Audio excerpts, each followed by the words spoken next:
are posing about what could have been done, and a lot of the focus right now, they as you see on your screen, on search and recovery is what they want to focus. And shocking numbers that Governor Greg Abbott announced yesterday. We all knew that there were still people missing, and Kerr County officials had warned us that there were a lot of people missing, but it's the first time that we're hearing that over 160 people are missing. Yeah, really just heartbreaking news from the governor yesterday, and that was a number that was really unbelievable, unfathomable, really, when you think about the amount of lives that we've already lost during this flooding. But then obviously they're still searching for these individuals that may be out there, and it is just a very, very difficult situation.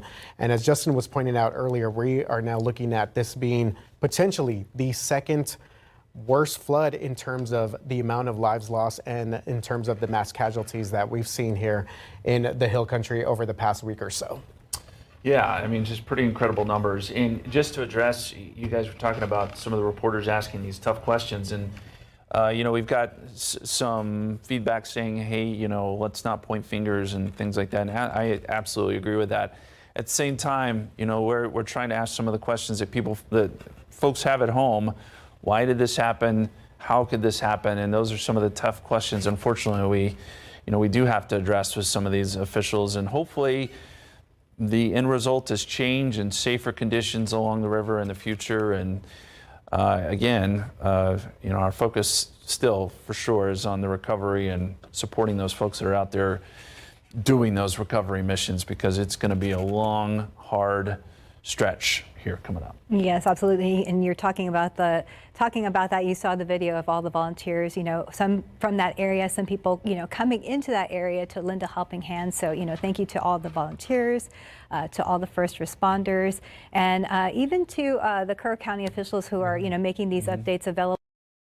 They have personal friends and family who have been impacted, if not killed, by the devastating floods. So yeah, thank you to everybody. You feel for those folks too, and then I guarantee you, they've gotten maybe an hour of sleep in this last week. So they're putting in work as well. Real quick, before we get to the press conference, I did want to give you one last look at the forecast. If you guys want to throw that 7-day up there, if you have a chance. If not, I'll just read it. We're going to be up around 93 degrees today. There is a chance for some rain, so we'll be watching for any rain around Kerrville because any sort of rain could interrupt the recovery process. So if there's anything around there, we'll be the first to let you know. It will be a little hazy tomorrow, 94 Friday. There is another chance for rain coming up Saturday. It's been pretty impressive to have a July like this where we've had rain, because we've gone through so many years of drought. And that, by the way, is another contributing factor. I mentioned a list there of why this perhaps was as deadly as it was, but that is another contributing factor. When you go through years of drought, you forget that these floods can happen, and they can happen so quickly. And we're all in that boat where what is rain? Last year at this time we're asking, what is rain? Exactly. And now we're getting too much of it, and that is kind of the way it goes, unfortunately, around here in South Texas and Flash Flood Alley. In fact, after all that rain, starting July 4th, yesterday I think was the first time it really got hot out there, where search crews were working and they were having, instead of dealing with the rain conditions, then they were having to deal with the heat and with the high humidity as they were searching. So humid, and the soils are so full of moisture, and that contributes to that high humidity level that you feel if you step outside. But certainly in a place that is incredibly waterlogged, and you got mosquitoes and debris and just hazards abound all across this area. So the work that they're doing is pretty incredible. And you can see they're hydrating there, and that's what they're going to have to do here next few days. Yeah, that's right. Yesterday we learned from Lieutenant Colonel Ben Baker with the Texas Game Wardens that there were close to 300 wardens that have searched. And obviously these recovery efforts continue. Yes, and it looks like they're getting ready to give us an update right now, so we'll go ahead and listen in.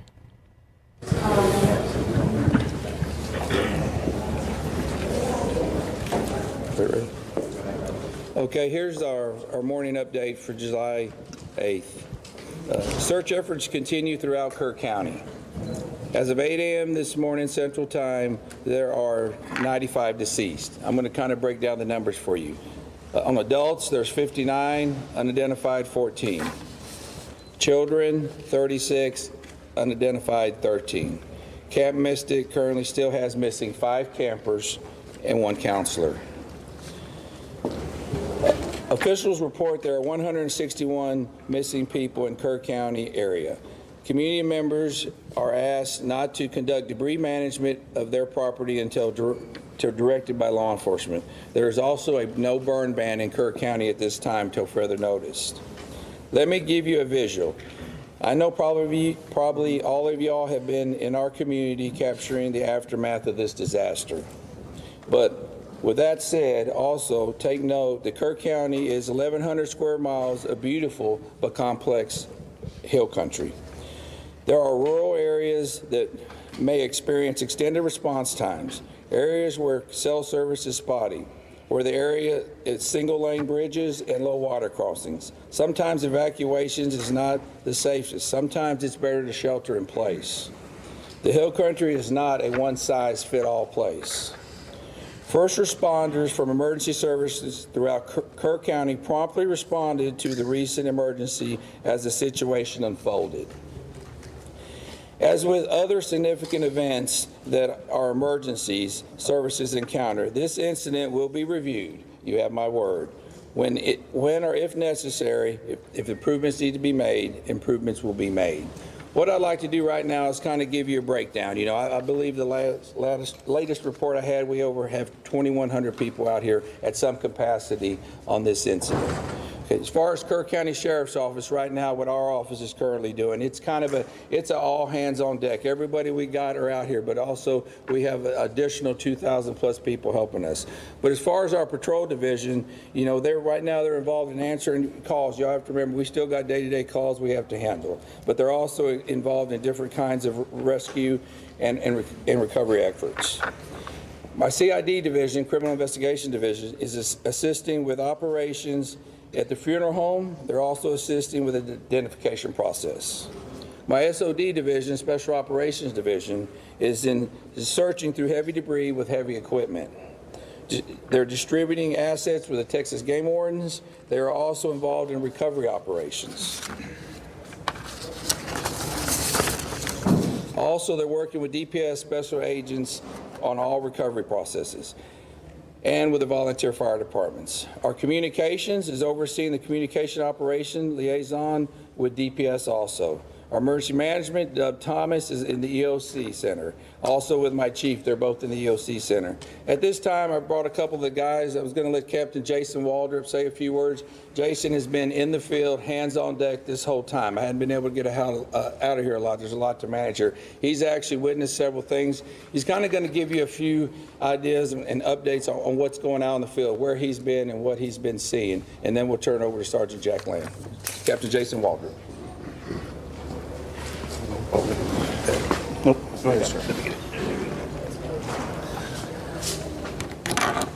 So the sheriff just wanted me to kind of give you all an update on some of the things that we as the sheriff department can do.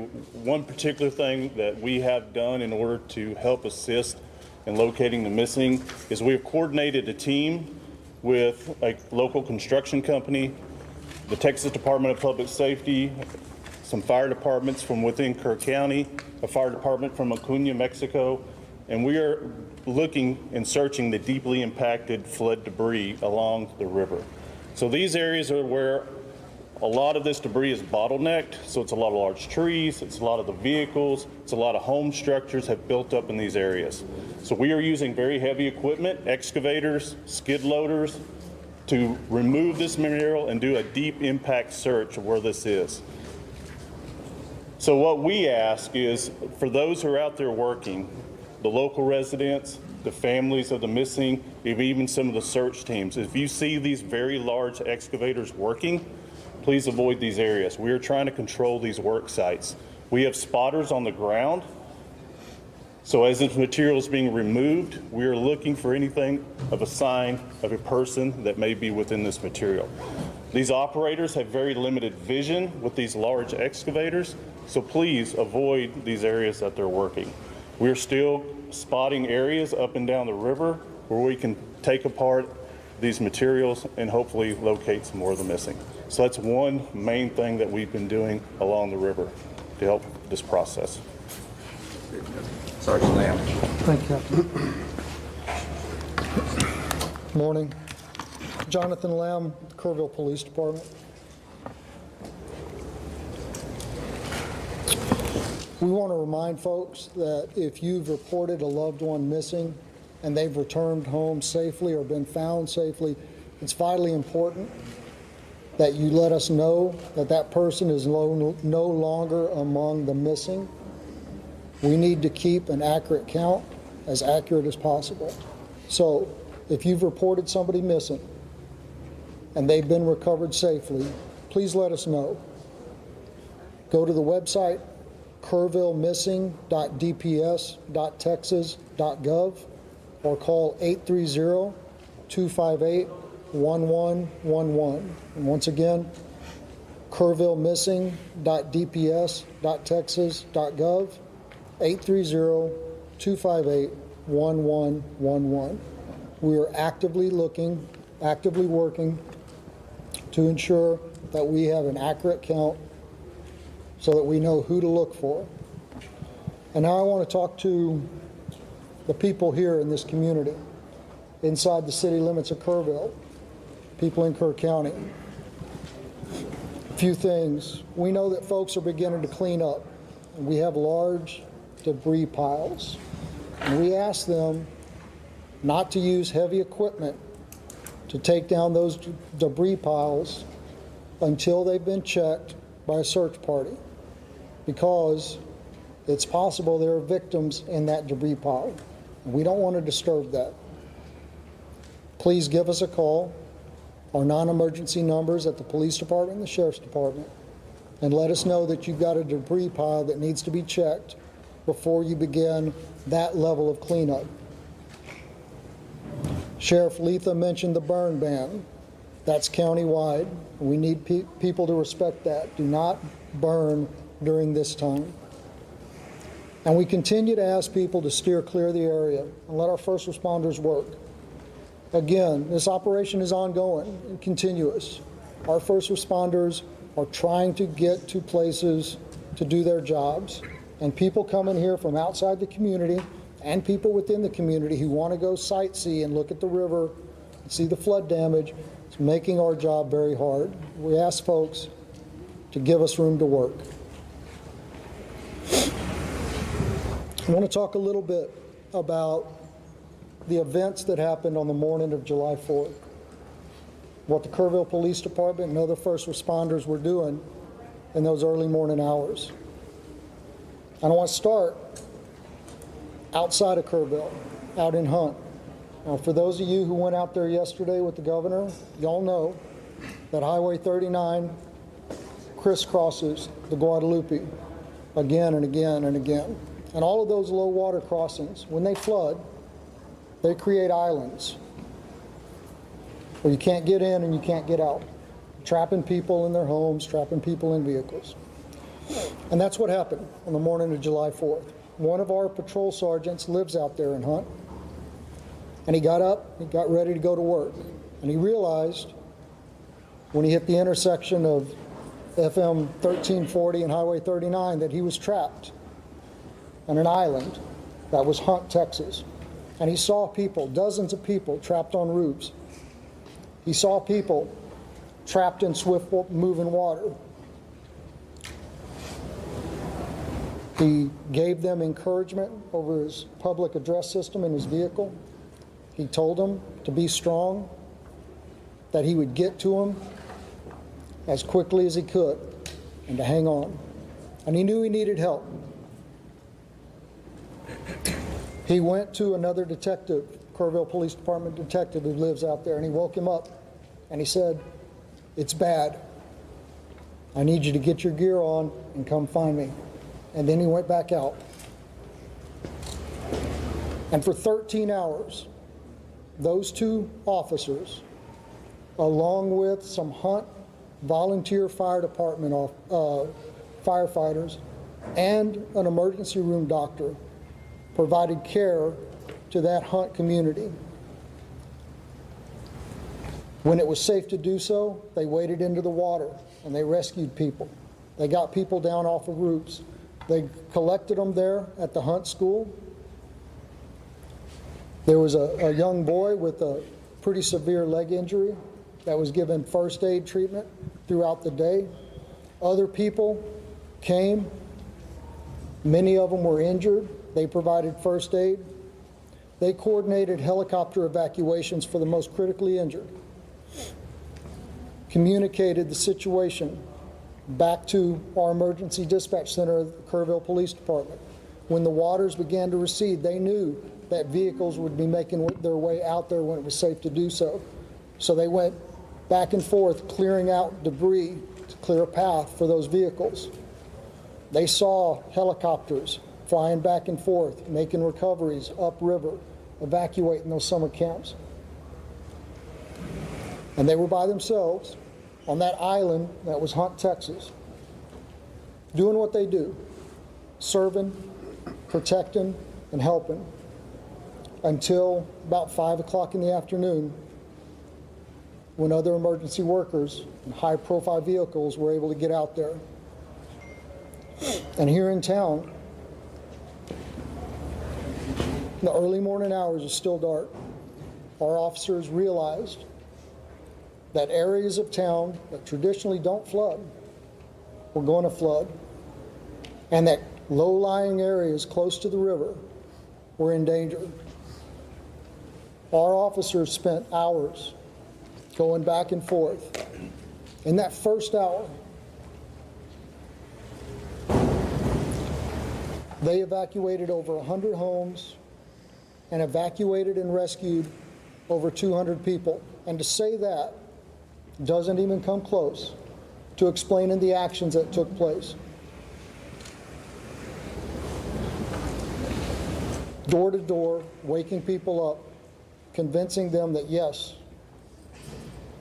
the floodwaters are coming and you need to leave now. They rescued people out of vehicles. They rescued people out of homes that were already flooding, pulling them out of windows. They entered water. There's a trailer park that flooded in minutes. One officer was there by himself and he realized, I need help. He sounded his siren, driving up and down those streets that were beginning to flood, calling on his PA system for folks to wake up and evacuate. And then 2 other officers joined him through first thigh deep, then waist deep, then chest deep water, as they went from RVs and trailers and rescued people, carrying them safety through the water. Out on old FM 689, there were 2 people trapped in the water, clinging to a tree.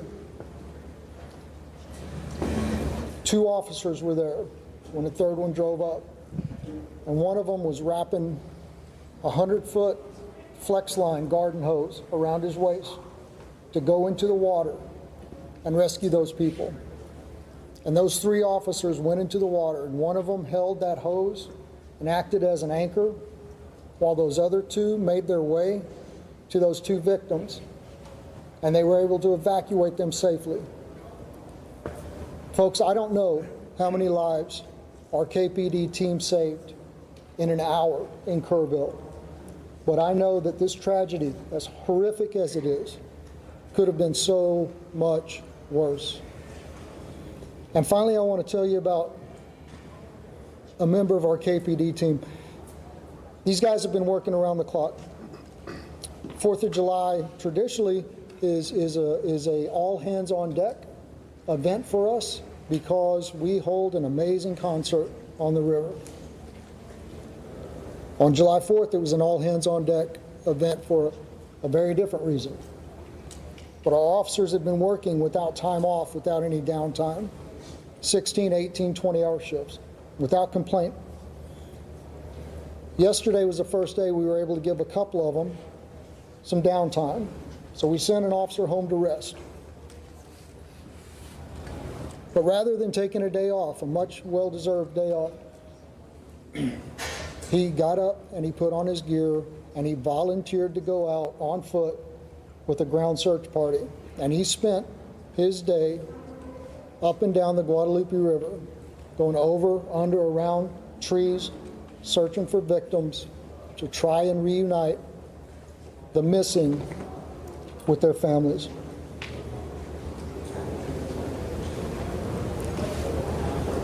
I think that is Texans helping Texans in the greatest sense of the word.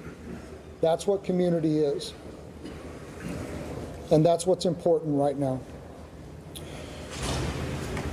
I want to continue to thank y'all for helping us spread the messages that need to be spread.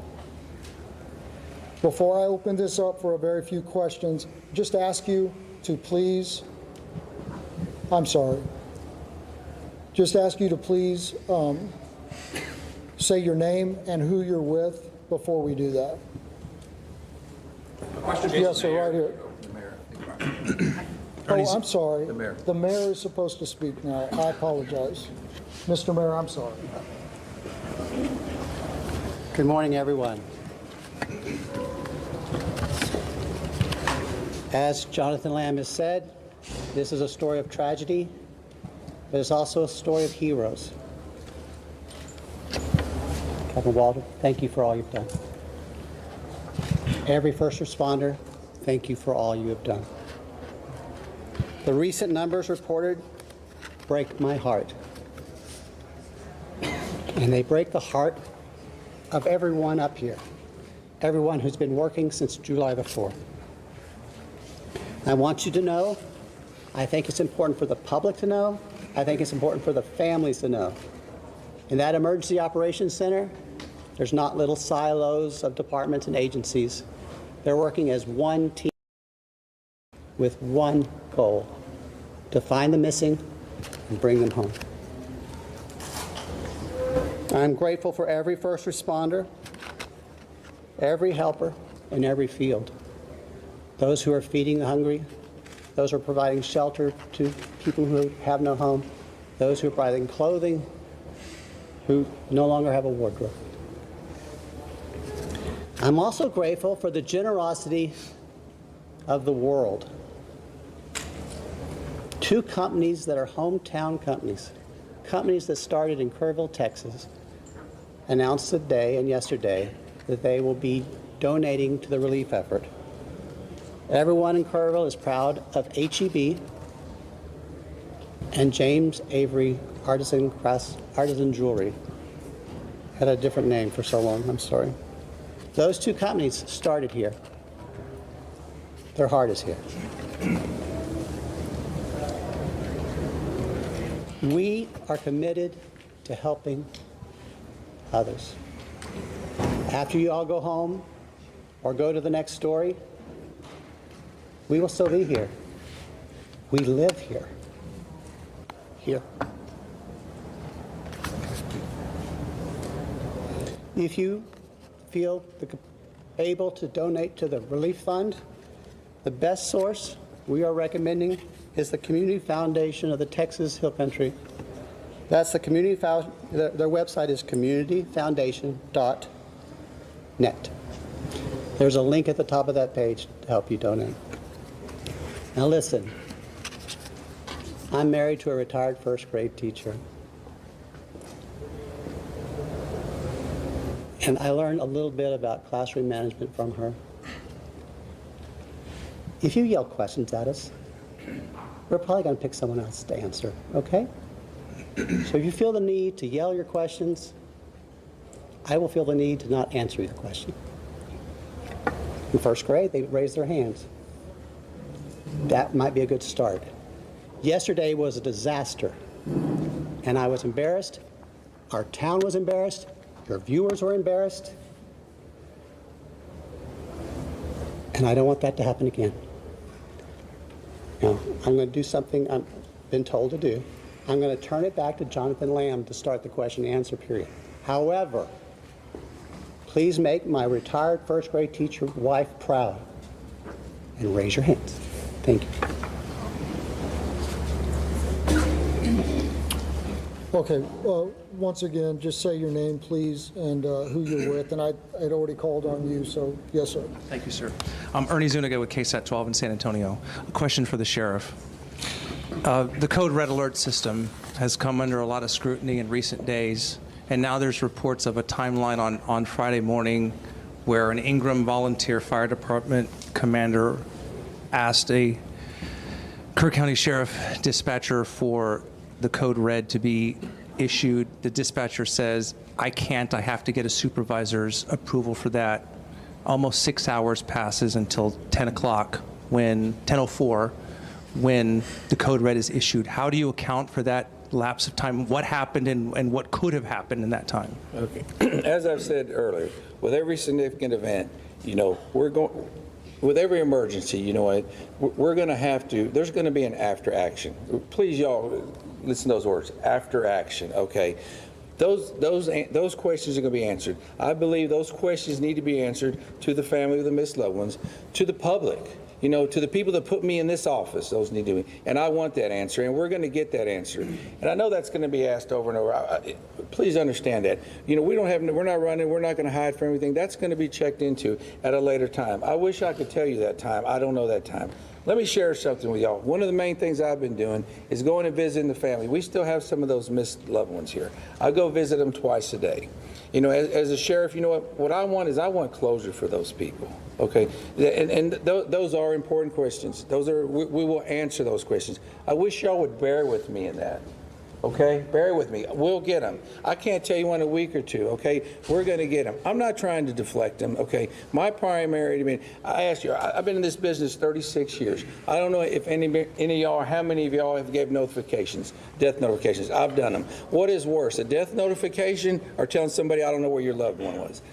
That's my priority. Okay, now please understand that. Sir, since you're up, can I ask a question? Since he's up. Sergeant Lamb. Tammy from the Hill Country Community Journal. Yes, we talked a lot about the recovery effort, and it's amazing, but I wonder what we can tell the displaced families. Where do they go? How do they get in touch with FEMA? I think there's a lot of that. We haven't had a chance to discuss it. Right, so unfortunately, I don't have the FEMA number. I know there is a FEMA hotline specifically for this, and I don't have it at my fingertips, and I apologize for that. We are pushing out the recovery information through our social media posts. The First United Methodist Church, 321 Thompson Drive, is still the shelter operation for displaced persons through this disaster. They are fully equipped and still accepting folks. Sergeant Lamb. Yes, sir. Lewis Amastor from the Kerr County League. Yeah. Sergeant Lamb, yesterday the governor's office said there was 161 missing. Is that a Kerr County number, or is that a roll-up number? Where are we at with the number of missing? It's my understanding that the number that the governor referred to was a Kerr County number. And again, I have no reason to doubt that number, and it was compiled from the best available information. But we are asking folks to make sure that the numbers that we have are accurate. So if somebody has been reported missing and they have now been accounted for, please let us know that so we can revise those numbers and make sure that they continue to be accurate. Yes, ma'am. Thank you. Thank you, Juanita with Telemundo NBC. Yesterday, Governor Abbott said that 2 days prior to the disaster, he had provided resources and they were here on ground. I know this is a question for you or for the mayor, but he said you guys were prepared, that you had those essentials. What happened? Did you guys have those resources? Yeah, listen, I'm going to just say what has already been said. At the appropriate time, all of that is going to be reviewed and checked into. I don't have the answer to that question right now. I don't have that information. And rather than speculate, it would be irresponsible for me to do that. Mayor, So, could you speak on that? Repeat the question, please. Yesterday, Governor Greg Abbott said 2 days prior to the disaster, he had provided the town with more than enough resources to respond to the disaster. Were those resources here? Locals tell us they didn't see any resources. They didn't see anyone until hours after the disaster. Thank you. What resources did you guys have, and why wasn't there any response? Okay. I didn't see the governor's remarks. I haven't seen the governor's remarks. Last night we had a city council meeting, and I was required to be there. And so I'm sorry, I don't know what resources TDM had in place at that time. I know when I arrived at the Emergency Operations Center on the morning of July 4th, TDM personnel there. But what assets they were able to use that morning, I'm sorry, I do not know. Mr. Mayor, Mr. Mayor. Listen, people are yelling, and I didn't really want y'all to. If you offer only 3 questions, then you're going to have people And guess yelling. what? You're in Kerrville, and we're going to do it my way. I understand that. But Morgan Chesky, please. Mr. Mayor, records show that the concept of flood warnings have been discussed at least 24 times by the county. What's the biggest reason that these systems have not gone into place at this point? You know, Morgan, you and I grew up here. And I wasn't in office during those discussions. And frankly, I'm more focused on the future than the past, as you know. What I can say is the governor, the lieutenant governor, the Speaker of the Texas House have all provided us support, and they have all said this is a priority for the upcoming special legislative session. As mayor of Kerrville, as someone who grew up here, I'm grateful for their support, and I look forward to what they propose during the special session. My last question will be you. Thank you, sir. Shimon Provost from CNN. The lieutenant governor said that on July 3rd that the county judges and city mayors were invited on a daily call Thursday to discuss weather forecasts. Were you on that call? Were you invited to that call? Do you know if the county judge was also on that? I can't speak for the county judge. That would be hearsay. And I'm not going to contradict the information you have. But I will tell you, personally, I did not receive a telephone call. You weren't invited to the call? I did not receive a telephone call. And you were never given any information about what assets were brought into the area? So I wasn't invited to the call. I'm not trying to deflect, No, but I understand. I But don't. do you know why, any idea why that would happen? Or? Maybe I'm not a local mayor. I can't tell. All right. Thank you, guys. Please. From Mexico, All right, folks, I appreciate that, and I appreciate the decorum that was shown this morning. So, as y'all are aware, gentlemen, Sure, you still have people counting on you. just do me a favor, I'm not quite finished yet. All right, so as y'all are aware, there's not going to be a 1,500 presser. What we are going to do is send out an update, any updates through the email list. And once again, if you haven't gotten on... And what were you our listening to email there list, was the latest press conference in Kerrville as they continue to give us information and details on the deadly flooding incident on the morning of July 4th along the Guadalupe River. And they have confirmed, again, we got numbers yesterday from Governor Abbott. But they broke it down today. They did break it down. 95 confirmed fatalities as of this morning, as of 8 o'clock this morning in Kerr County alone. 59 adults, 36 children involved in this horrible, horrible tragedy at this point, Stephanie. Yes, and of those 59 adults, 14 are still unidentified, and of those 36 children, 13 are unidentified. They also are reminding Jonathan Lamb from the Kerrville Police Department, reminding people that if your loved one has been found, just as you had called to, say you have a missing loved one, they want you to call that number 830-258-1111 so they can continue their search and recovery, with an accurate count. And then also we were hearing probably for the first time from Jonathan Lamb with the Kerrville Police Department about the events, the first 13 hours on that July 4th, and giving an example of what they were dealing with out there, that Highway 39 crisscrosses through the Guadalupe River, and that there was a Kerrville officer who was trying to report to work, but was essentially trapped there. And you saw people trapped, on the roofs of their homes in swift water, but that he kept on his loudspeaker trying to tell them that he was going to help them. And he did. He got another Colleen detective to help him, and it was a Hunt firefighter and an emergency room doctor who were pulling people out of the water and treating them at a local school there. And just to, to imagine those first moments. And I believe now with Jonathan Lamb, again with the Kerrville Police Department, giving us a description of just kind of the terrain that they're also dealing with along Highway 39 and the Guadalupe River, and talking about how these low water crossings quickly become islands. So that trapped several people in their homes, that trapped several people at different campsites, trapped several people in their vehicles, as well as, again, Stephanie just mentioned, we got some new information there from the Kerrville Police Department. Again, the other number that was confirmed, 161 at this time, still known to be missing from the Kerr County area alone. So the other thing they mentioned, no burn bans as well, as they continue to with the search and recovery efforts. They do not want people burning as they kind of search through some of the wreckage and the debris that we've seen out there. And on a somber note also, they're asking people to not use heavy equipment, to not take down large debris piles because there could be victims there. They want them to call authorities to come there first because they are still continuing their search and rescue efforts over there. So another reminder there for all the people there in Kerr County. So one more quick recap here. Kerr County officials confirmed 95 dead right now, 59 adults, 36 children, again, some pretty sobering numbers, and they are still searching for at least 161 people right now. You can find the latest information on this on ksat.com, on air and online. We're going to take you to a break.